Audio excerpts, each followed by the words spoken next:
it was a really watershed event for Slovakia in the Slovak history.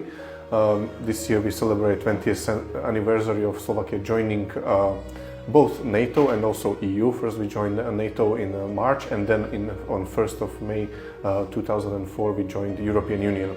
From the point of view of people and the direct impact on people, of course the joining European Union was much more important because of the direct impact that people could feel literally on their wallets and on their bank accounts, because joining European Union meant increase in the economical strength of Slovakia, and also in many other areas, areas such as a social area or area of improvement of infrastructure, investments, foreign investments, but also investments by the European Union.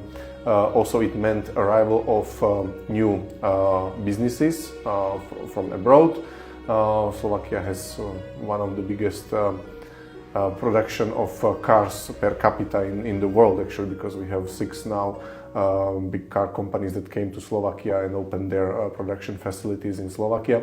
So it was connected also with this. However, what I would say was the most important was that Slovakia did this kind of a strategic step and decided to belong to the West, to the Western modern democracies, and it also consolidated Slovakia's not only foreign policy belonging to the West, but also certain specific standards that were also felt by the people. And I mean, under these standards, I mean, for example, the rule of law, the justice, that people can trust the justice and the institutions, but also benefiting from higher standards of living, higher ecological standards, higher standards for example, consumer goods. So that there is a pressure on the producers to produce higher quality of goods, food, and that also reflected on well-being of the society. So overall, this was a really huge change for Slovakia as a society, but also Slovakia as a state, from the economical point of view, but also from the societal point of view, ecological point of view, and many others. So really a huge difference. Tell me, please, when the state became a candidate at the EU, how important was the fight with corruption, and what were the steps which Slovakia made in that period of time? Yes, well, we will have to go a little bit to the history. So Slovakia's path to the European Union was, compared with many of the current candidates, very quick, to be frank and honest. Slovakia applied for the EU membership in 1993, so immediately when it became independent from Czechoslovakia. But then we had kind of a rough 90s, we call it rough 90s, when there was not that well democratic standards obeyed, rule of law was very weak, economy was in tatters. And this lasted until the year 1998 at least. Then after the elections, there was a new government that decided that Slovakia needs to join European Union. And basically within 6 years, they managed to deliver on the promise. So they had to do really lots of reforms. Many of them were very painful because, as I mentioned, the economic was in tatters. Privatization was really wild, so most of the companies and factories were basically robbed by people who didn't care about well-being of the people, but just enriching themselves. And the government that was in power between 1993 and 1998, they were thinking about Slovakia as a kind of a neutral country in the middle, like a bridge between the East and West. Somewhere in the middle. So there was not this kind of a strong and firm anchor. We want to belong to the West, and therefore we do everything possible to to achieve that goal. But the government that came after elections 1998, they set this NATO and EU membership as their strategic goal, and they really did everything possible. And within the 6 years, they managed all the reforms. especially in an economical area. Those were very important because Slovak economy was very weak, and we needed to fulfill the criteria in order to be able to actually survive the free market and everything. The situation in Moldova is currently a little bit different because you already are associated country, and also you have access to through the DCFTA to the free market to a certain degree. So you have kind of a gradual preparation for joining common market, etc. Slovakia didn't have this. We were basically thrown into the water, but we had these 6 years to prepare as well as possible. And when I hear to the evaluations of most of those people who were responsible for preparation of the country, they say that the preparation of the economy to basically withstand the joining of the free and joint market, that was the biggest challenge. Then the clearing of the banking system, that was the second challenge because banks were really in bad shape. And yes, also fight with the corruption and improving rule of law, because until 1998 there was a strata of people or a certain number of people who thought that they are above the law and that they that they are untouchable. We can call them oligarchs or whatever. They managed to get extremely rich during the privatization phase, when most of the Slovak economy was basically turned from the managed or organized economy, state-run economy, into the private economy. It was the quick change from 1989 until 1994-96, when the Slovak economy turned immediately to the private hands, and it was connected with huge corruption, with huge misuse of power, misuse of judiciary, misuse of even secret service, really lots of violence because of mafia that was operated here. And they put the resistance. The Yes. They also don't want to leave the system. Yes, exactly, and that was one of the many conditions was the rule of law. So after 1998, the government had to also change legislation concerning the judiciary. They had to basically build many of the court systems anew. They had to basically renew the police force, clean it from rotten apples. Also, the same goes with the secret service and other institutions which were responsible for the rule of law, including prosecutor's office. I mean, not everything was pinky and nice, but they managed to a certain extent to improve this. Well enough that it was approved by the European Union that Slovakia can join European Union based also on the evaluation of the rule of law back then. In that period of time, and now we know what is happening with the Slovakia's prime minister and so on. But in that period of time, does people from Slovakia put a resilience against the disinformation which were coming from Russian Federation, or Russian Federation in that period of time they didn't try to. That time, Russian Federation was not that strong factor, because let's remind ourselves that it was the 90s. Until 1998, of course, Russia was playing a certain factor, but still, it was very much weakened itself from within. So basically, the strongest Russia's kind of influence operation started way later than we were already in members of NATO and EU, thankfully. Because if we compare it with current situation, we might have been in a much worse place had Russia been stronger back then than now. But we had to face with some of the malign propaganda and some influence operations from abroad, but it was not such a strong factor as it is, for example, now. back then, in those years, 1994, 1998, Slovakia was called the black hole of the Europe. So as if there was a big gaping hole in the middle of the Europe. Slovakia was even offloaded from among those candidates for the NATO accession. You know, our partners, our closest neighbors, Hungary, Poland, and Czechia, they joined NATO in the year 1999. Slovakia was not prepared back then, so it was told that you have to wait, and we joined NATO later in the year 2004, just 3 months before joining European Union. Tell me please, how does Slovakia manage to convince the people that the country should become a member? Does in that period of time people were people convinced about this value, about this integration? Yes, there was a huge support actually for Slovakia's EU membership.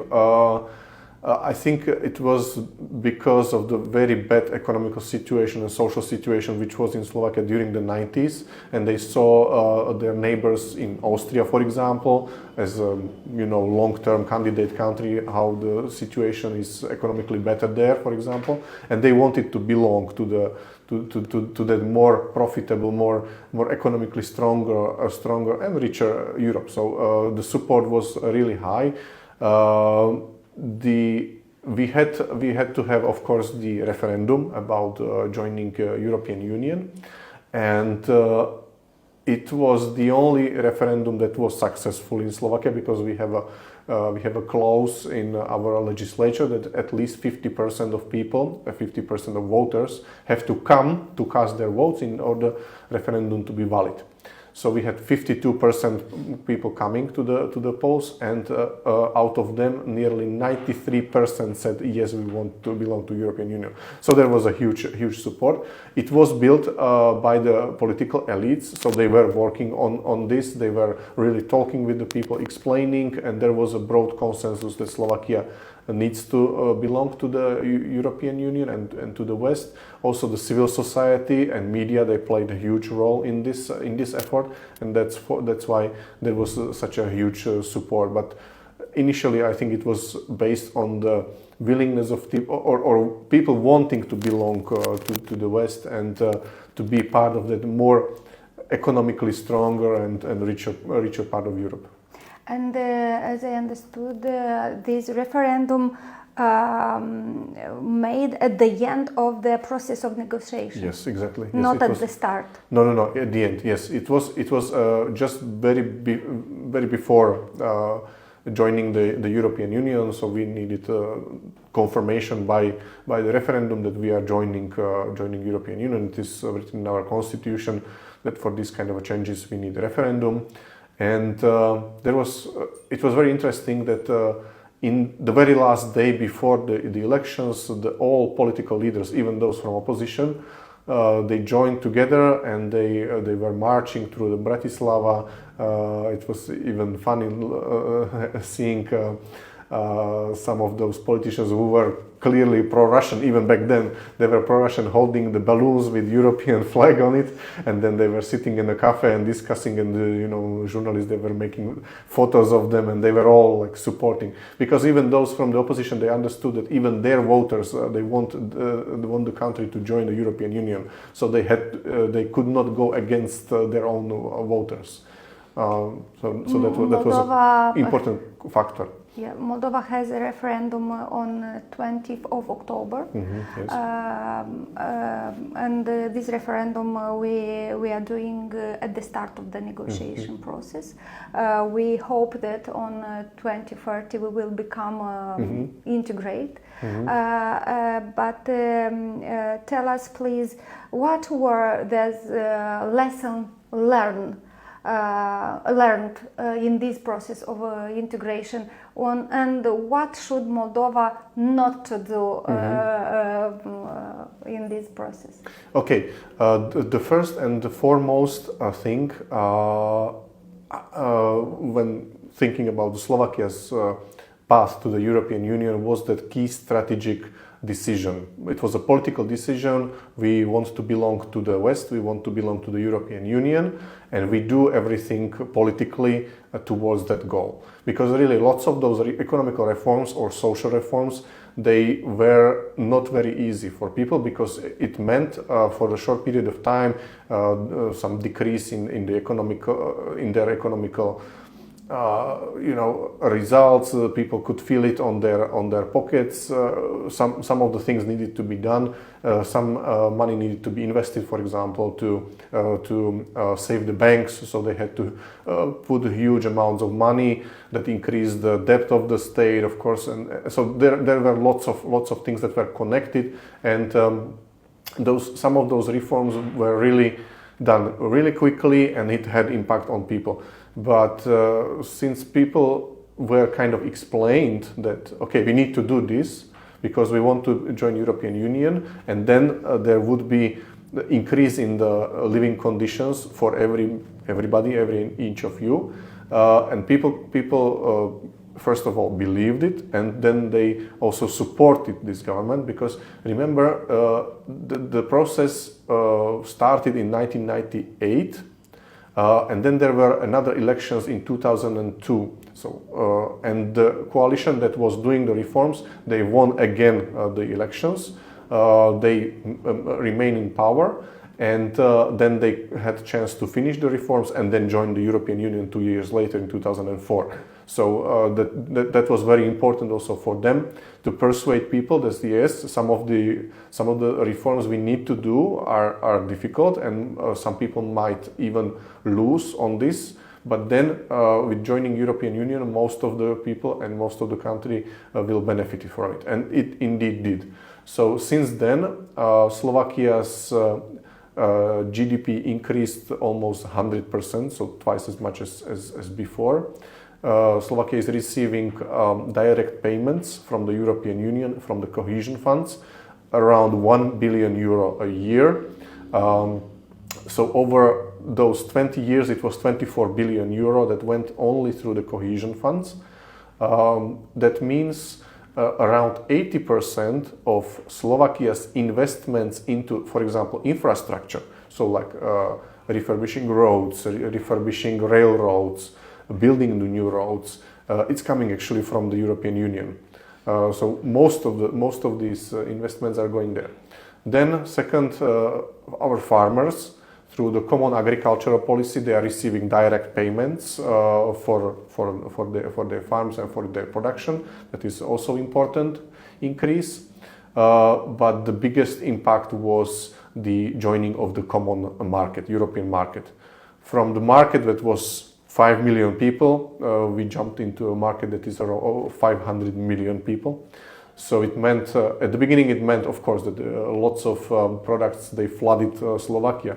But then, so it had first some negative impacts, of course. But then the Slovak producers, they also managed to adapt. They understood the market, and now it is much more balanced, the exchange. For example, most of the Slovakia's export is going to the EU countries, like nearly 80%, 84%, 85% of the Slovakia exports going into the European market, and only remaining part is going to the world, basically. And even from those 16%, a lot is going to the near abroad, like the Balkans, Moldova, Ukraine, of course. So that's the important factor. And one very important factor from the economical point of view was also the financial stability, because before Slovakia had big, state debt, and payments for the state debt were really high. We were borrowing from the international monetary markets with a really huge margin, but this decreased significantly. So now, as members of the European Union, we are borrowing money cheaper, so to say, on the monetary markets. And at the same time, Slovakia fulfilled criteria in the year 2009 to join the euro. So we have euro, so that also gives our monetary system a certain monetary stability. So since 2009, we are paying with euro. Of course, for people, a very important factor were also freedoms of movement of people, capital, and also investments. That meant that people can travel freely, they can work abroad, students can study abroad. Over those 20 years, over 46,000 students joined the Erasmus program and studied abroad. And so that was also quite important boost in the quality of life of people. And so those were some economical changes that kind of were connected with Slovakia's joining EU. What about salaries and pensions? Yes. Yeah. Of course, there was a significant increase in salaries and pensions, and also up until recently, of course, there were some economical turnouts. Like in 2008, there was a financial crisis, like global financial crisis. It affected also Slovakia, but in overall, it was increased by 75% in salaries and also pensions compared with joining the European Union. And of course, also prices were increasing. But as I said, the salaries were jumping quicker than the prices. But of course, there are periods when prices are and inflation is quicker. Like at the moment that we have last 2 years, of course. And now the inflation is significantly higher than before, but salaries are slowly catching up, and hopefully will catch up further. So there was increase also in income of people, and they can feel it also in their salaries. Another important factor was also kind of a raising of the salaries or not only salaries, but the economical productivity of Slovakia increased, and at the moment is around 84% of the European Union's average. So the richest parts of Europe, if you compare it with Slovakia, so Slovakia kind of managed to increase this economical efficiency towards like over 80% of the average of European Union, which before it was below 40% or even less. So that was also quite important. There is expected increase in this increased economical parity with the more richer parts of European Union in the coming years. And it is expected that Slovakia should gain upon the European Union, and then actually it will flip from the net receiver of EU money to net payer, of course. But that's the goal. That will mean that we will be so well off as the rest of the Europe, so we can be the donators and not only those who are receiving the money. When the reform started to work, that's actually also that was also a narrative used by the government to explain the reforms, that we are doing these reforms for ourselves in order we are living better and higher quality foods, products, goods, better standards of living, better rule of law climate, better courts, etc., lower corruption, etc. That we are doing these reforms for ourselves to increase our well-being, and while doing that, we are also meeting the criteria needed to join European Union, and that's why we will be allowed to join European Union. So some of the impacts were felt immediately after reforms were adopted. Of course, some, especially those economic reforms, they need some time until the economy adapts to them, until there are some benefits that can be visible to common citizens, like in their wallet. So some reforms take some time, others are much quicker with the impact. And tell us please, You told to us about the export and about the economical situation, but how does Slovakia manage to attract the EU investments? As you said, now Slovakia has it's one of the biggest country who is working at the automotive car producing countries. Well, yes, that was one of the direct impacts of joining European Union and also NATO. That's important to stress, because NATO is kind of a security guarantee that this country is safe enough, we can invest there. Because, you know, Slovakia it's kind of on the edge of the Central Europe, bordering Ukraine. Ukraine in the 90s was also kind of a territory of wild territory, let's put it that way. So the investors, they wanted to be sure that if they invest, that there will be safety for their investments. That was one part. Second part, European Union membership. Investors wanted to be sure that the same standards apply in Germany and they apply also in Slovakia. That is the second dimension. And the third dimension, very important, rule of law. They wanted to be sure that their investment in Slovakia will be safe also from the point of view of judiciary and rule of law, that if somebody is trying to rob them, that there will be a police and prosecutor and judges working in order to fix the problem, and they will not lose their investment. So these three factors were very important in order that they felt safe to invest. And they came quite quickly after we joined European Union. First, especially the automotive industry. First was Volkswagen, then Peugeot, Citroën. Later came Kia from Korea. Now we have also Volvo and Land Rover, and there are some others that are planning to open. But it's not only about these car factories, because with them it's connected lots of sub-suppliers. And those are Slovak companies, smaller companies that are producing some car parts, and these big companies, they are basically buying those car parts from them, because basically they are just assembling the cars. But many of the items, many of those parts of the car, they are being produced by smaller producers, either in Slovakia but also in abroad. For example, we are importing some things already from Serbia, because some of the producers, they move their factories to Serbia because of cheaper labor work, of course.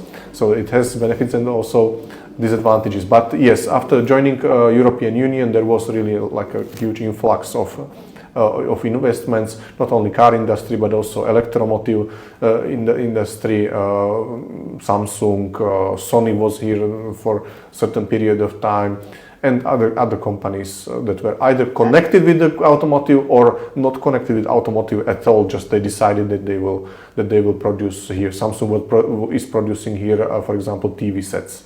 So if you have Samsung TV set, there is a good chance it's made in Slovakia.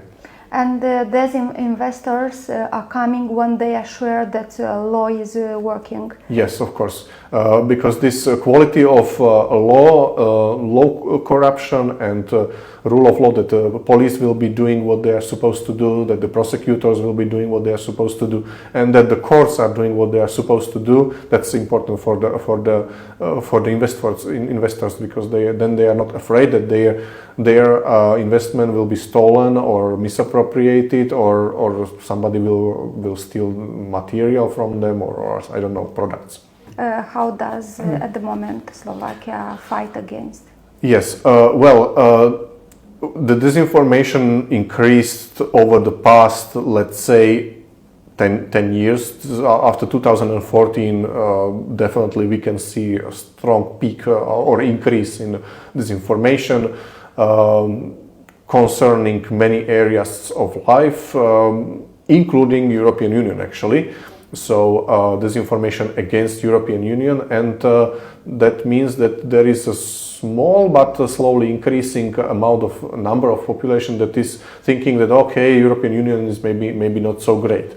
It's still very small minority in Slovakia, but there is this kind of minority, and some political parties are trying to use these sentiments and even further fuel those sentiments, unfortunately.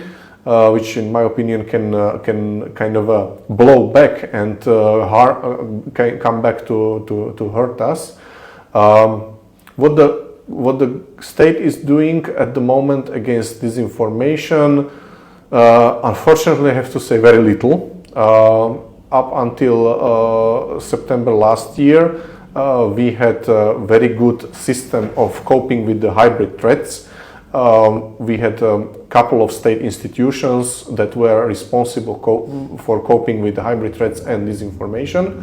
Those hybrid threats units were at the Ministry of Interior, Ministry of Foreign Affairs, Ministry of Defense, and at the Office of the Government, and they were working together to counter various hybrid threats that were threatening Slovakia, because hybrid threats are not only disinformation, but also cyber attacks, also some kind of influence operations, even strategic corruption and these kind of things. So they were trying to work in sync and cooperated also with NATO partners, especially. Slovakia is also part of this EU hybrid center in Helsinki, and we have our experts there, and we were using also expertise from this center to cope with these problems. Also, Slovakia is part of the NATO Center of Excellence to counter disinformation, which is in Latvia, the Center on Strategic Communication, and we were benefiting from those experts and expertise. Unfortunately, after the change of government last September, the current government is not paying that strong attention towards hybrid threats, and especially disinformation, I have to say very openly. So we will see what impact it will have on security of Slovakia, because disinformation might have a direct impact on also other areas, societal areas, political areas, like increase, for example, of radical parties or populist parties. It can cause also increase in extreme right and extreme left rise, which we kind of slowly already can perceive that there is increase also on these extreme poles. So far slight, but there is. And yes, of course, this makes us more vulnerable also towards a foreign malign influence. Clearly, Russia is a factor here. Probably also China. This disinformation from Russian Federation or is coming through television, through internet? Mostly through social media and through so-called, they call themselves independent media, but usually those are like disinformation outlets which are operating on social media or social platforms. But they have like they mimic the television. Just they are publishing their things on YouTube, and so they are kind of mimicking the real media, which is making them even more dangerous, because some people, I mean, especially the older people, they are not aware maybe of these kind of tactics of the disinformation campaign, so they believe it. So I saw it, it looked like a television, I saw it on the internet, they were saying these things, so then it must be true. The Slovak televisions, and especially print media, I must say, they were trying, and they are still trying to cope with these hoaxes and disinformations. So there is still effort by the mainstream media, by the quality media to cope with disinformation, especially as I mentioned, print media. They are most independent, I would say, at the moment in Slovakia. So they are trying to cope with disinformation, because they understand that disinformation might have very bad impact also on other spheres of the society. What about stereotypes? Because Moldovan people, through Russian propaganda and so, think that if the country will become a member of EU, we couldn't sell our roosters on the markets, let's say, or pork. We couldn't sell our porks on the supermarkets or so on. What about the stereotypes? How can we fight with these? And also about traditions. Do the European Union have a place for all traditions, for all countries? Yes, of course. I mean, European Union is kind of a boasting that we are united in diversity. So each country, each culture, each nation, each ethnicity is bringing something specific to the united Europe. So that's first thing. Second thing, well, we have markets also here in Slovakia, and they are selling chicken there, also selling eggs, selling home processed pork meat, etc., etc. So of course it is possible. There are specific exemptions from the selling from the yard, so-called farmers can sell directly from their yard. That's how it's officially called here. So there are some exceptions. Of course, then there are also, if they want to sell it to supermarkets, there needs to be some specific hygienic conditions, of course, met. But that means that it is increasing the quality of the goods also for the common people, decreasing risks potential. So you need to take it also from this positive perspective, that it is increasing the quality of life for the common society, because they can trust that these products that they are buying in shops are safer for their health. Of course, there needs to be institutions that are controlling.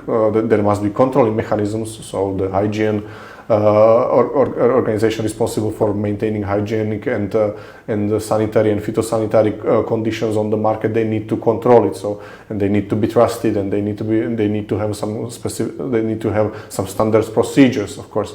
So everything is about also about control and the way how the laws are implemented. Because we can have a great laws, but if they are not implemented properly, then well, they are useless. Sorry to say. But as to say about the diversity, Europe is open for diversity, and it should be kind of a diversity. I know that there are many traditional societies in Moldova, also in Ukraine, in Georgia. We see what is going on in Georgia, for example. Some countries are more conservative, some societies are less conservative. Slovakia society is also more conservative than, for example, I would say Czech or others. But we preserved our culture and our values even 20 years after being member of the European Union. This means that our apple pie and our Mama Liga will survive. Will survive for sure. Thank you very much, and we are very honored to have this interview.